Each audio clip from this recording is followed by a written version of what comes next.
Hello everyone, Gyandeep अकॅडमीमध्ये तुम्हा सगळ्यांचं पुन्हा एकदा स्वागत आहे. तुम्ही भूगोल वैकल्पिक विषयाची जर तयारी करत असाल तर ही सिरीज नक्की फॉलो करा, कारण की आज जवळजवळ 19वा दिवस आहे. जवळजवळ आपण 20 प्रश्न डिस्कस केलेले आहे आणि रोज सकाळी 7 वाजता टेलिग्रामला प्रश्न पोस्ट करतोय, सायंकाळी त्याचं उत्तर डिस्कस करतोय आणि यातून माझे 3 महत्वाचे ऑब्जेक्टिव्ह मला फुलफिल करायचे आहे. सगळ्यात पहिला ऑब्जेक्टिव्ह उत्तर लेखन विकल्पिक विषयाचं कसं करायचं आहे हे तुम्हाला मला यातनं सांगायचं आहे. काय काय छोट्या छोट्या टिप्स अँड ट्रिक्स असतील त्या तुम्ही यातनं शिकणार. ऑब्जेक्टिव्ह नंबर 2, तुम्ही या फ्लोने तयारी कराल. राईट, तुम्हाला माहिती की रोज काहीतरी एक नवीन प्रश्न येतोय आणि एक सिक्वेन्सने जातोय. मी रॅन्डम प्रश्न घेत नाहीये, कारण की मला माहिती की रॅन्डम प्रश्नांचा आउटपुट खूप रॅन्डम असेल. राईट, तर म्हणून या ठिकाणी मी सिलेबसच्या पॉइंटनुसार ही सगळी आन्सर रायटिंग तुमची करतोय आणि हा होता माझा दुसरा ऑब्जेक्टिव्ह की तुमची तयारी सुद्धा झाली पाहिजे. तिसरा ऑब्जेक्टिव्ह हा आहे की या पूर्ण आन्सर रायटिंगच्या माध्यमातून नोट्स कसे बनवायचे, काय काय गोष्टी टू अँड फ्रो चालतील, म्हणजे प्रिपरेशन केलंय पण उत्तर लिहिता येत नाहीये आणि मग नोट्स पण बनले, कधी कधी उत्तर लिहायला नोट्स मध्ये काही कंटेंट नाहीये, तर मग नोट्स कसे एनरिच होतील. कारण की मी जे प्रश्न आणतोय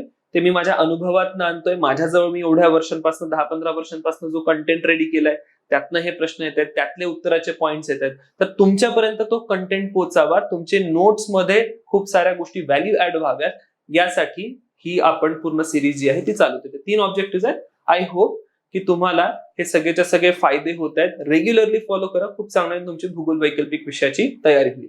या व्यतिरिक्त जर तुम्हाला कोर्स करायचा आहे भूगोल वैकल्पिक विषयाचा, तर तुम्ही ऑनलाईन किंवा ऑफलाईन ज्ञानदीप अकॅडमीच्या प्लॅटफॉर्मवर कोर्स जॉईन करू शकता.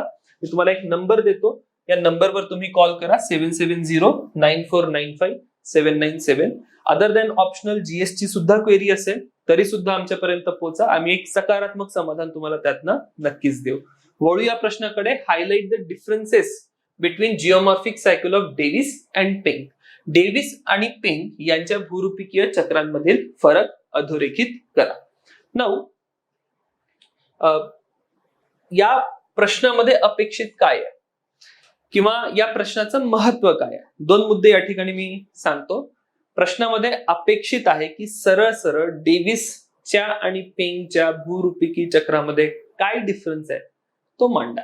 राईट, आणि महत्व या प्रश्नाचे यासाठी आहे, जर तुम्ही युपीएससीचे पीवायक्यूज बघितले किंवा कुठल्या इतर राज्याचे पीवायक्यूज बघितले किंवा कुठल्या युनिव्हर्सिटीचे प्रश्न बघितले, तुम्हाला सर्वच्या सर्व प्रश्नपत्रिकांमध्ये हा प्रश्न आढळेल म्हणजे आढळेलच. म्हणजे इथून पुढे जर मला सांगायचं आहे की एक प्रश्न असाच निखिल सांग की ज्यामध्ये पॉसिबिलिटी आहे, खूप जास्त पॉसिबिलिटी आहे की तो प्रश्न विचारला जाऊ शकतो, तर माझ्या मते हा एक त्यातला प्रश्न आहे, डेव्हिस आणि पेंग मधील फरक, ज्याची विचारले जाण्याची पॉसिबिलिटी खूप जास्त आहे. 100% विचारला जाईल का? निश्चितच मी अशी काही गॅरंटी देऊ शकत नाही की 100% विचारला जाईल का, पण हा एक अत्यंत महत्वाचा मुद्दा आहे. राईट, जेव्हा आपण म्हणतो की एखाद्या प्रश्नाला विचारलं जाऊ शकतं, तर मग त्या ठिकाणी मुद्दा काय असतो, का तो विचारला जातो, कारण की तो अत्यंत महत्वाचा असतो, तो रॅन्डम नसतो चॉईस कधी पण. राईट, तर हा डेव्हिस आणि पेंग आणि ही पूर्ण भूरूपिकी चक्राची जी संकल्पना आहे त्या संकल्पनेमध्ये दोघांच्याही कंट्रीब्युशनचं खूप जास्त महत्व आहे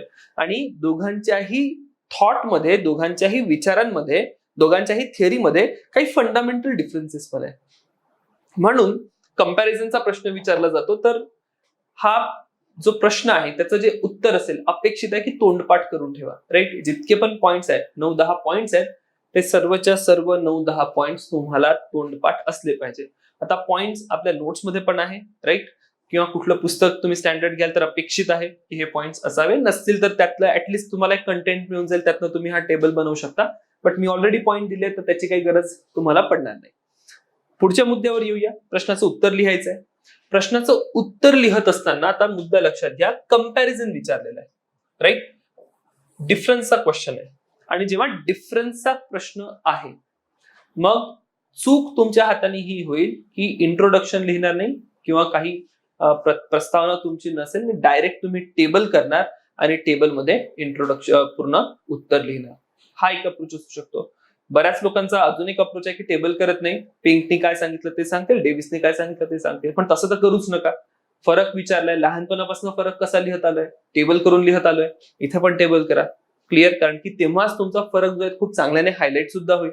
दुसरा मुद्दा, इंट्रोडक्शन लिहायचं की नाही लिहायचं. इंट्रोडक्शन लिहायचं, एका ओळीत का होईना इंट्रोडक्शन लिहिलं पाहिजे. अगेन वारंवार मी हे सांगतो की वैकल्पिक विषयांमध्ये इंट्रोडक्शन आणि कन्क्लुजन तितकं मॅटर करत नाही, राईट.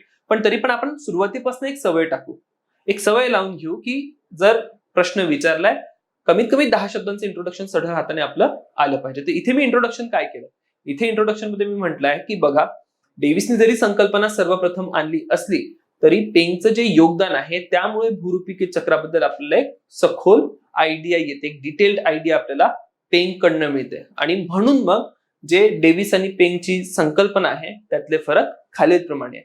माझा अप्रोच काय आहे इंट्रोडक्शनचा, मी इंट्रोडक्शन वरनं डायरेक्ट आन्सरवर जम्प करू इच्छित नाही.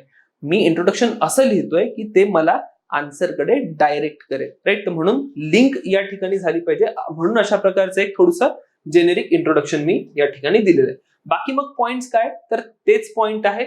डेव्हिसनी काय म्हटलंय, पेंगनी काय म्हटलंय, नोट्समध्ये हे सगळेच्या सगळे पॉइंट जशास तसे तुम्हाला दिसतील. आता काही काही इंग्रजी शब्द वापरलेत मी या ठिकाणी. मग बऱ्याचदा हा प्रश्न येतो की सर इंग्रजी शब्द वापरता येतो का, तर ऑप्शनल बद्दल एक महत्वाचा मुद्दा लक्षात ठेवा. आयसोस्टसीचं उत्तर लिहिलं तेव्हा सुद्धा सांगितलं, इथे पण लक्षात ठेवा, किंवा वारंवार जेव्हा जेव्हा ही परिस्थिती येईल तेव्हा तेव्हा सांगेल काही कीवर्ड आहेत आणि त्यांचा जो मिनिंग आहे तो त्या इंग्रजी शब्दातच जास्त चांगल्याने कन्वे होतो, राईट. तर जेव्हा मी डेव्हिसच्या चक्राची संकल्पना करतोय, टाइम डिपेंडंट कॉन्सेप्ट आहे, राईट. ऑलरेडी आपण जिओग्राफीमध्ये हे समजून घेतलंय टाइम डिपेंडंट म्हणजे काय.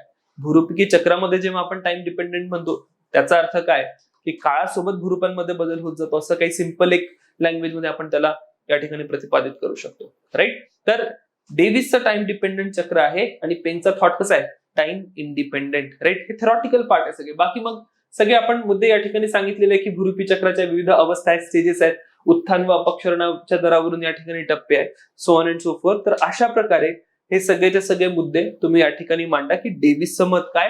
तर या ठिकाणी मी बघा कॉन्ट्रास्टच ठेवलेला आहे प्रत्येक या पॉईंटच्या समोर. दुसरा पॉईंट जो लिहिला कॉन्ट्रास्ट आहे की इकडे टाइम डिपेंडंट जर डेव्हिस म्हणतात त्याच्या समोरच लिहिलं की पेंग काय म्हणतात, टाइम इंडिपेंडंट. तर असं लहानपणापासून जे डिफरन्सचा टेबल क्रिएट करत आलो तशाच प्रकारची प्रॅक्टिस तुम्ही या ठिकाणी कंटिन्यू करा. फाईन.